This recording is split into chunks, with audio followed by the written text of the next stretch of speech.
Get ready, boys. If you were trying to get the new 99 jersey, I hope you got there early today because the line this morning, I believe it was for season ticket holders, was around the block, like around the AAC and down past the whole building to Nowitzki Bay. Then the line this afternoon to the hangar for everybody else was also very long, and somebody said they sold out in like 5 minutes. So at least we get to watch them on the ice tonight here on the DLLS Stars Pregame Show.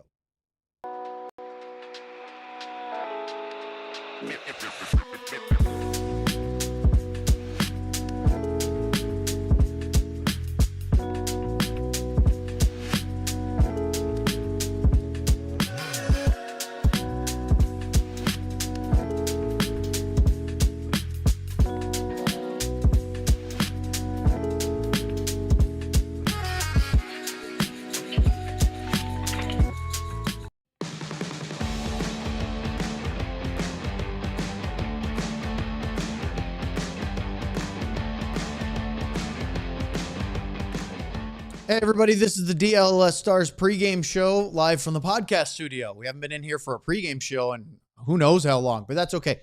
Greg Ludwig is right here. I'm Owen Newkirk. Sam Nestler is at the AAC. We'll talk to him in just a minute. And Ryan Vaughters is our producer. But right now, I have a shirt right here. This is the DLLS Skyline shirt. Luds is wearing the flag with the Stars green that we have. Why are we sporting these? I'll be wearing this for the postgame show because it's Black Friday.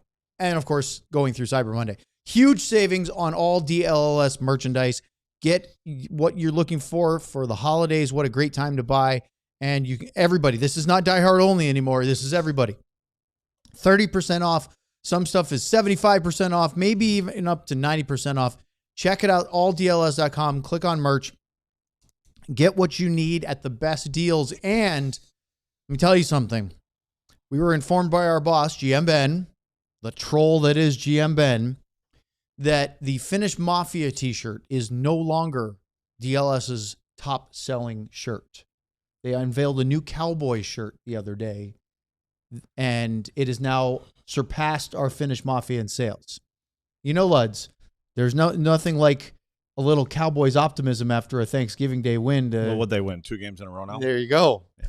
Anyway. What are the Packers? 9-3 now? Something like that. Yeah. Got a big win? Yeah? Yep. Good win over the Lions. Yep. All right. Make sure that you help us get our shirts back up on top. So order that Finnish Mafia shirt, any Star shirt. You know what else, Luds? And I want to read this just to make sure I get it properly here because you'll be interested. According to GM Ben, if we can get 50 shirts sold this week, by the end of tonight? the weekend, no, by end of Monday, we'll get the other face-off shirt that we didn't choose, which will probably be the black one because I think you chose the green one, right? I have no idea. You don't know which one you told Ben you wanted? I never got asked. I think he knew which one you wanted, which was the green one. But nonetheless, Finnish Mafia, Finisher, the Otter, the 16-bit Madonna, 16-bit Wyatt, defending the green, any of them. In fact, we sold a couple this afternoon. So help us out because it's a big Black Friday sale. And DLLS is actually beating the other all-city markets in sales for Black Friday. And Ben is excited about that. And we should be too. Thank you to all the diehards that have bought shirts so far. And now everybody. So let's get to it. Let's bring Sam on. Sam is at American Airlines Center, and he knows a few things about lines, but not forward line combos. We're talking about fans in lines and this new 99 jersey. I was a little confused. Yeah, on it was what kind just of lines we were talking about now.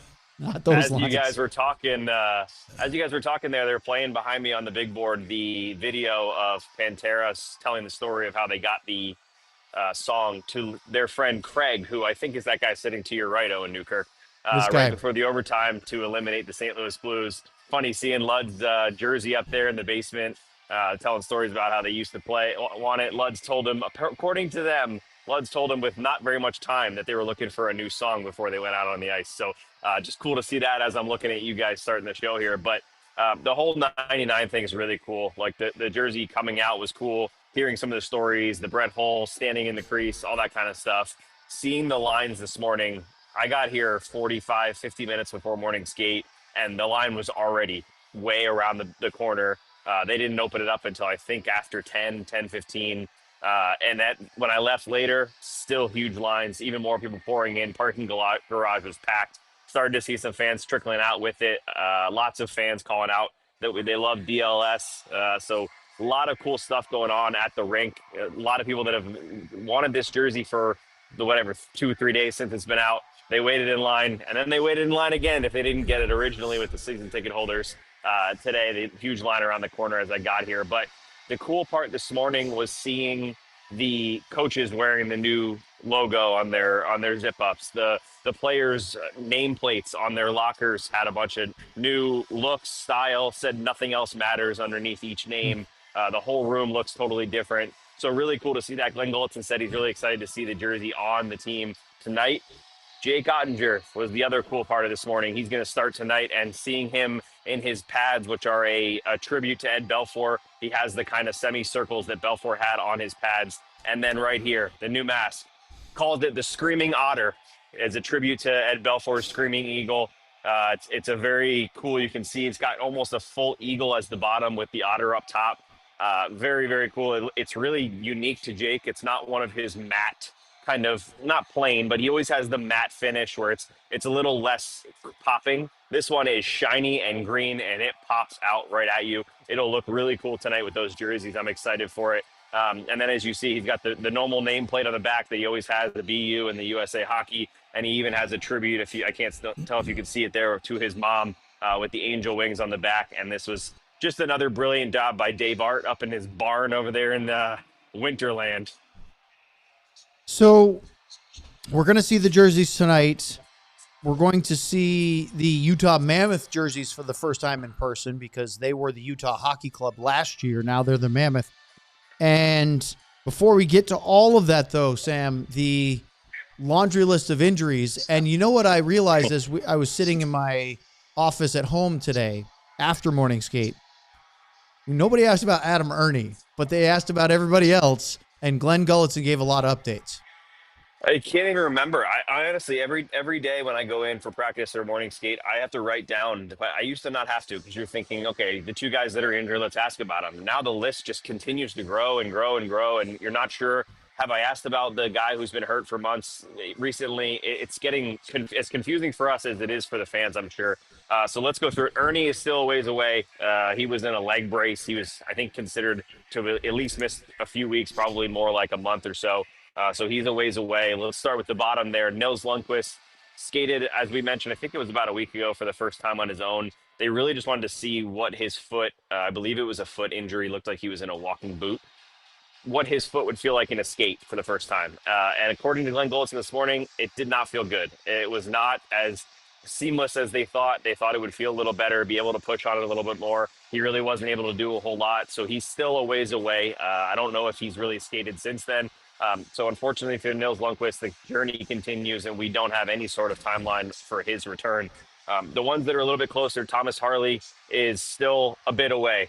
He did not call him day to day. He was listed as week to week, I believe, last Saturday before the Philadelphia Flyers game. So that's now about a week and a half-ish, I think. I don't remember exactly what it was, but he's still a ways away. He's a little bit further away than Matt Duchene and Ilya Lyubushin, who both skated this morning at morning skate. Duchene was out there before morning skate doing some stuff with Mikko Rantanen, who was out there in his hilarious looking hockey underpants tucked into his high socks with his shoes on, no skates, just walking around on the ice. But Duchene was out there doing some drills, and then he did stay for the optional morning skate after. Ilya Lyubushin was out there for the optional morning skate. They're both listed day to day and getting closer. However, both of them out tonight, and we still don't have any sort of they're going to play next game or a couple days away. They're just a day to day, and we still have to wait here. But I will say Matt Duchene shared on Instagram, I think it was yesterday, maybe the day before, a really, really emotional post about dealing with this injury,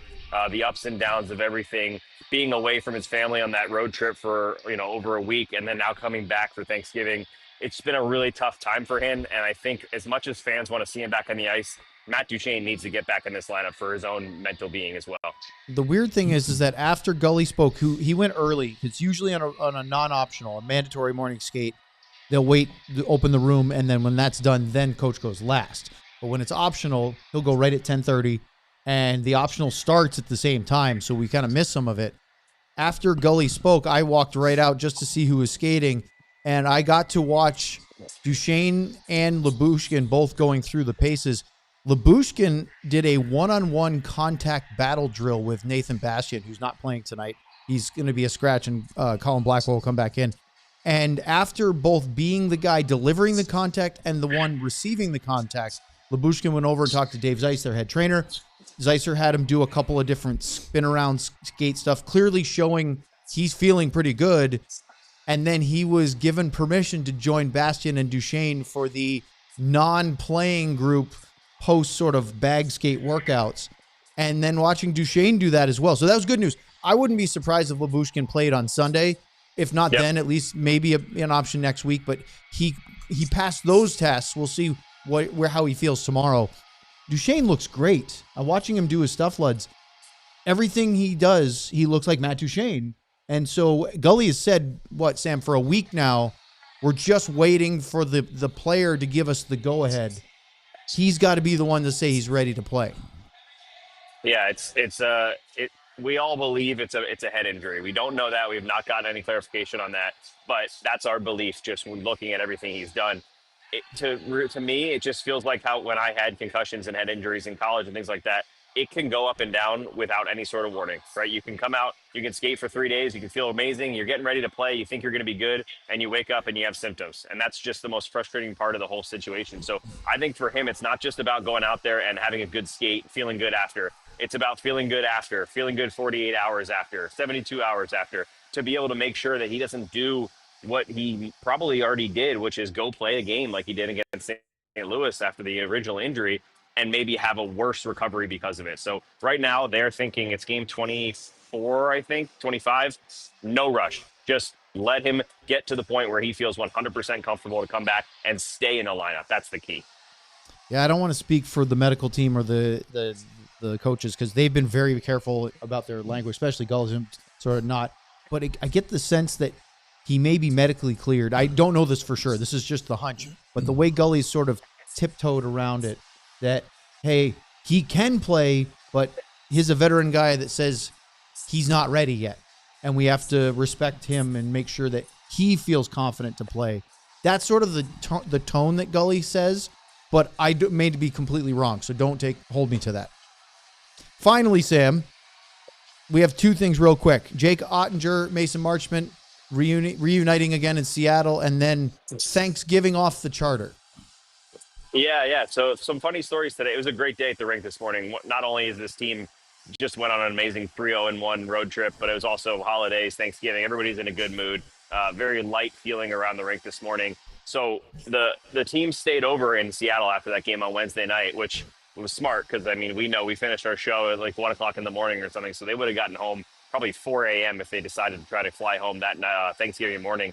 So they stayed over in Seattle, flew back. The team got back around 3 o'clock. Most of the guys I talked to today said they basically had a similar situation. They got off the plane, they drove home, and they walked into a massive Thanksgiving with either their wife's family or some of their family that was in town. But the positive was most of them were really excited about that. They said, we got to walk in, and of course there's a lot of family, so it's overwhelming. But there's also a massive table of food and a bunch of stuff for you. So you walk off a long road trip, long plane ride, and you get to just eat a bunch of Thanksgiving food with a bunch of family members. Jake Oettinger said that he was really thankful because he got home, got to spend the first Thanksgiving with his new son, who's about 4 weeks old this weekend. And everyone just had a great time with that situation and having the ability, although it was short, only a few hours before you're getting ready to go to bed and get ready for the game today. They did have a good time to be able to go right back into it. For a few players, Colin Blackwell actually invited over a lot of the younger guys to his house. So they came right from the plane to Blackwell's house. I think it was Maverick Bork, Wyatt Johnston, Liam Bischel, Kyle Capobianco, Thomas Harley, and I think that's it. So that whole, and Justin Ritzkovian as well. So the whole crew was out there hanging at his house and said they made a ton of food. Blackwell's wife and his wife's family was there. The funny part, Maverick Bork, being a Canadian, I was curious how they would feel about the whole Thanksgiving. Maverick Bork told me, I ate way too much food, and he even mimicked a little kind of squat like he couldn't move. He said that the food was delicious, and he had to actually go for a walk when he got home from dinner because he couldn't go to sleep. He was so full. So just like the Americans now. But on the more emotional side, at least for Stars fans, the stay over in Seattle allowed Jake Oettinger to go to his old buddy Mason Marchment's new place in Seattle. Hadn't seen his new place, hadn't seen the Mason Marchment's family, and the biggest one was he got to meet Mason's son, who's about 10 weeks old for the first time. So that was a really beneficial part. While the team would have loved to be back a little earlier on Thanksgiving, a good little reunion for a few of the boys out there as well. All right, Sam, go towel off. That was a lot. We appreciate all the efforts, and we'll see you for the postgame. All right, boys, enjoy the game. All right, there you go, Sam Nestler. And right now, we have an ad break. Luds, thanks for being here on the DLS Stars Pregame Show. Do you guys remember what Owen was talking about like 12 minutes ago? Well, that's more of the same right here. Nothing has changed. We still have these shirts here. And what do we got? It's the Black Friday Cyber Monday sale, when is Cyber Monday? Is that the coming Monday or was that last Monday? No, coming up. Oh, okay. Well, there you go. Save up to 90%. I think it's between 30 and 90, isn't it? Yeah. Yeah, okay. But again, let's take a look at the shirts because we haven't even shown the face-off collection. You buzzed right through it. Well, I wanted to save something for you. Oh, okay. Well, let's just show those two shirts because I'm sure they haven't changed colors. Nope, there's still a green one and the black one. The stars are still there. And can we show the shirt that's out, gone, we can't get anymore? I mean, is that the finisher one or is that which one was it? The Mafia one, Finnish Mafia You mean shirt? out? No, is no. that sold out? No. Well, why was it we'd make a big deal about it? Because it was our top-selling shirt at the so we company. got booted off the top. We're number 2 now behind one of the Cowboys' new shirts. The Cowboys' new shirt. We can get back if they. Well, what is their shirt? Does it just say Cowboys on it, or no? who is it? It's a George Pickens themed one, and it says "Stay Shiesty." He's number 3, isn't he? Yeah, and it's wearing. It's not a bad he's number. wearing the That's fine. ski mask style balaclava or whatever he's wearing. That's you mean we plays? Mm-hmm. Yeah, you can't see nothing. That's right. Yeah, you don't. He Yeah. gives you no facial. Yes. Gone. So anyway, it's minute 16 already, so I think I'm finished. All right, I think you're done. All right, let's talk about the Supporters Club. Because in addition to our Black Friday sale, and we very much thank you for that, you can also get to that true sickle level stuff, which is getting that badge. Harry, you can get a badge when you're in our YouTube broadcast live. If you're in the chat and you want to stand out, and many people have, you can have the Supporters Club badges and access to special emojis that are only available to those who sign up to be part of the Supporters Club. It's on YouTube. I believe Ryan will probably be putting a link in the chat if he hasn't done it already. But either way, or maybe he won't. Who knows? But you should sign up for be a Supporters Club because, as you can see from all the wonderful DLLS fans and our diehards, oh yeah, even Acid Blast is out there with the SC saying that the Avalanche lost. Easy to see when you're watching our show in Supporters Club. Why is Sam still talking on your computer? I think I'm a little far behind, so I could probably. It doesn't surprise me he's still talking. Yeah. He may still be talking. It was a lot. Let's show the lineup real quick, Ryan, if we could, before we get into Lud's big penalty kill. So as you see, Blackwell in for Bastian. Bastian earned himself a second game. Well, having 7 guys over for dinner, hopefully he was going to get in the lineup. It would be pretty low not to have him in. Any strategically different things to have Blackwell in over Bastian? Obviously, the size is a big thing. Isn't it funny, though? The only thing I looked at this morning when I didn't see this when I saw something, but wasn't Sam Steele up in the top line for the first 20-some games of the year? Now he's down on the 4th line? That is a Jamie Benn player right there. And also because they really like the chemistry of that third line, that Beck, Ritzkovian, and Bork. They like that group. They've kept them together. Just fine. Yeah, I know, but it is interesting that way, isn't it? So, yeah. Blackwell in for Bastian. The defense is still the same. No changes that way. As you see, Capobianco and Koliachonik, who just got his first Dallas Stars goal the other night. He is in. They're both in the lineup, and Jake Oettinger will start in goal. But Luds, the thing that stood out to me, and I wanted to get your take on this, is the Dallas Stars penalty kill. Because at the beginning of the year, they were uncharacteristically bad, especially at home, where they're operating this season at under 70%. I think it's 68, which for a team that was, for most of last year, number 1 in the league, that's really poor. Mostly the same personnel. You add Radek Faksa back in the lineup. His penalty killing is very strong. Elaine Nasruddin didn't go anywhere, even though Pete DeBoer moved on. So your penalty kill coach is still there. And you're wondering why. First 15 games of the year overall this year, home and road, 70%. The last 9, They are 89.7, including 5 for 5 against the Kraken. Well, I think there's little things. And after our show the other night, and we talked about it, but it was 3 o'clock in the morning. So when you guys asked what the difference was, and I tried to explain it as much as we could at 2 in the morning. And so I thought I'd just show you a couple examples. A couple turned into about 23. Well, let's do it. But this, there's some similarities here, what happened in the stats that you're talking about early on. Look at where the Stars players are. And yes, you're going to see 4 players in the frame a lot, but it's about the space. And this one here, and we've talked about Wyatt before, Wyatt likes to come out hard on that guy at the top, and ultimately there's a long chase back, but it's the everything that's in front of Jake, and there's just a lot of space out here. And then this particular play and this goal from Calgary, it created a lot of that space and time. And so, and here again, chasing out to the point, and it takes you a little bit of time. I was just showing this one. When the puck comes to the front of the net, instead of Essa going to the net, to the puck area, he would start to drift away from him. But here's that little square, and there's just way too much white ice, and you shouldn't see that when you're killing a penalty, and you got to be packed into the middle of the ice there. So that was happening against the Calgary Flames, and again, it got pictures of Wyatt chasing back, but then it becomes a little bit better when you end up getting more guys, and some of the same things showed up in the Vancouver game, but this one here, they end up getting on the outside, and here, this is Radek, who I think has done a hell of a job killing penalties, but he's late when he's chasing back to the net. Now you got 2 of the players, and it's your top guys chasing back into that dangerous area, but look at again, Jake has got to make a save with somebody right in front of him. You got 2 defensemen that aren't really doing a lot right here. Now there's a 2-on-2, but both of those forwards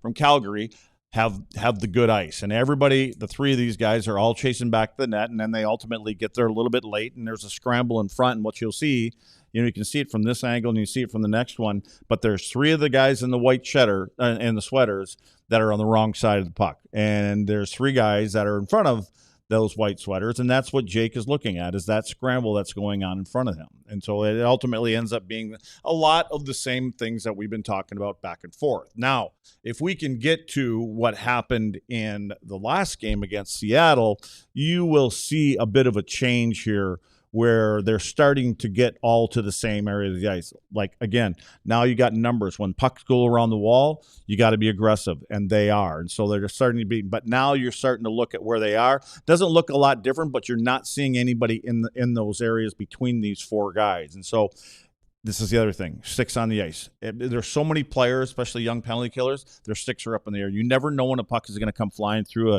a good area, and it'll hit your stick. Sometimes it's going to go in net. I relate to that a lot. Mm-hmm. But again, you can just see where people are now starting to get where the opponent has to go through you. Sticks are in passing lanes, and guys are starting to be covered. You got 3 guys down low. What's happening in front of the net? It's a one-on-one in front. The other 3 guys make sure there's nothing in the middle of the ice. Jake sees the shot, and then the defenseman is available in order to just get that puck and just clear it down. And he basically pushes somebody out of the way. Here's another clear. I think it was by Miro. But you can see now where the white sweaters are on the interior versus everybody in the dark sweaters in this particular one. The other thing is cutting the ice in half. So now before there's not that space, you don't see a lot of space here. And so what that does a lot of times, it spreads the power play out because they see nothing in the middle. They spread themselves out. And like I always say, the biggest enemy is up there where it says Seattle power play a minute 1. And you're fighting with the clock if you're on the power play.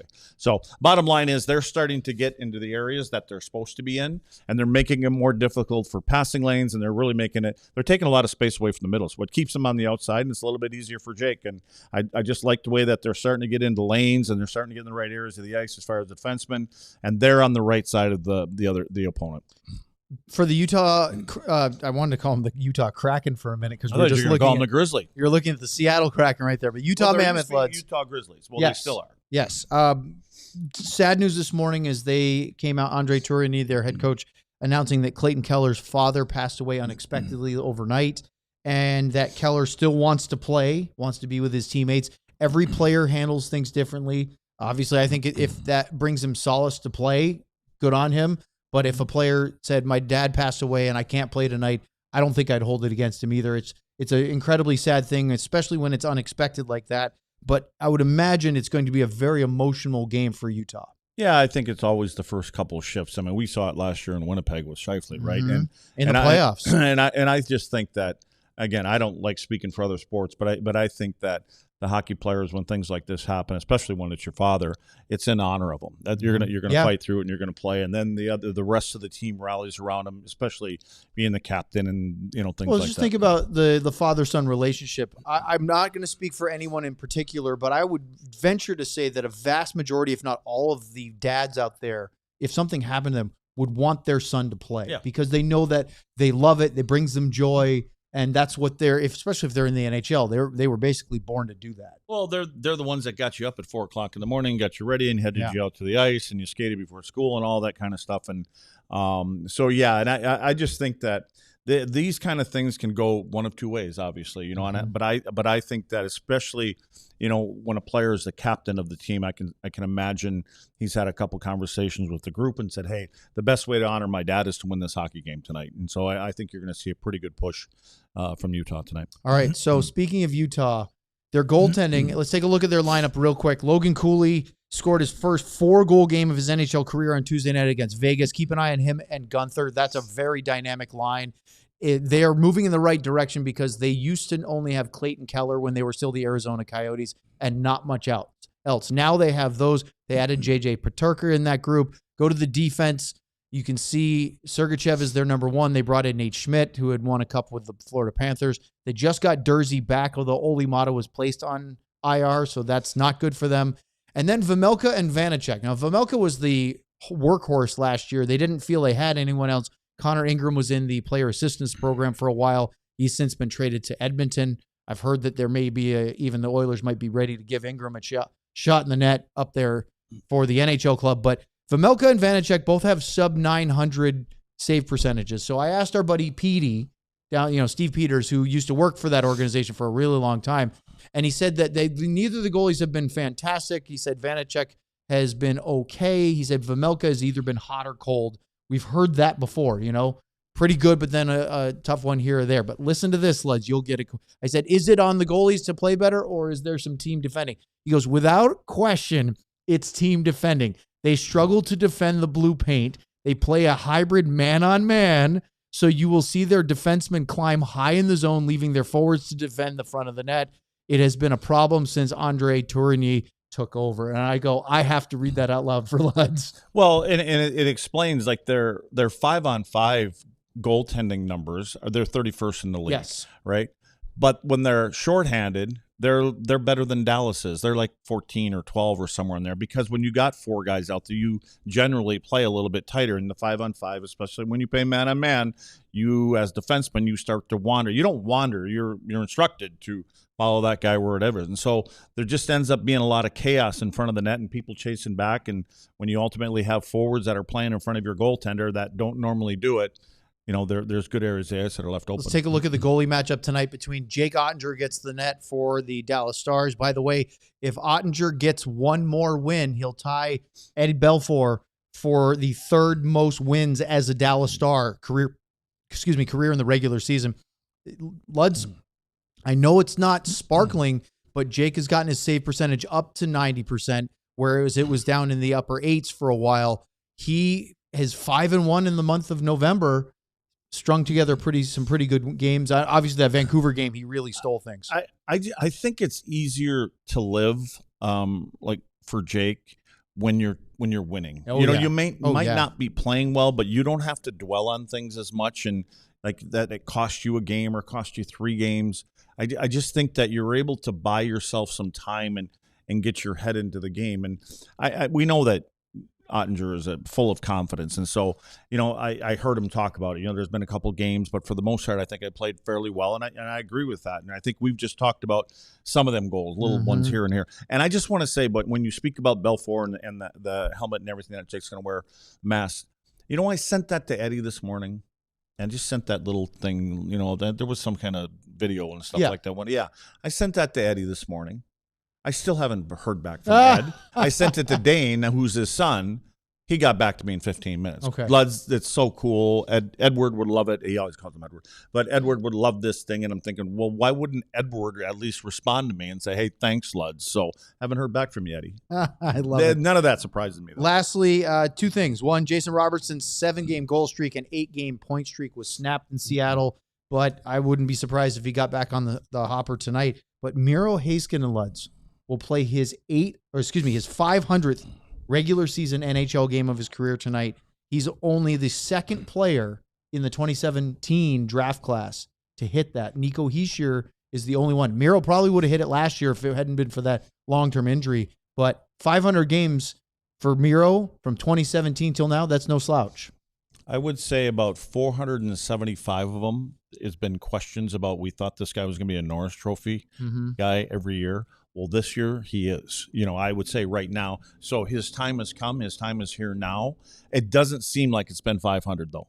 Seems fast, doesn't it? It seems fast. I mean, he's halfway to that so-called milestone of 1,000. It's a big one. Well, Heiskanen and the Stars wearing their new 99 jerseys will be promptly displaying those in about 15 or 20 minutes. Still haven't heard back from Brad Alberts. I thought it would be a good idea that we could promote the jersey on the day that the emergency podcast we did, but apparently by everything being sold out in an hour or 45 minutes, he's probably going, Ludwig, forget it. We don't need your help. You took the words out of my mouth. Yeah. Based on the lines I saw today, I don't think they needed the extra still don't have that jersey. Well, it should be a fun one tonight. Stars and Mammoth, two good teams in the Central Division. First of 4 meetings, and we will be here for the post-game show. Luds and I, and then, of course, Sam reporting from the AAC.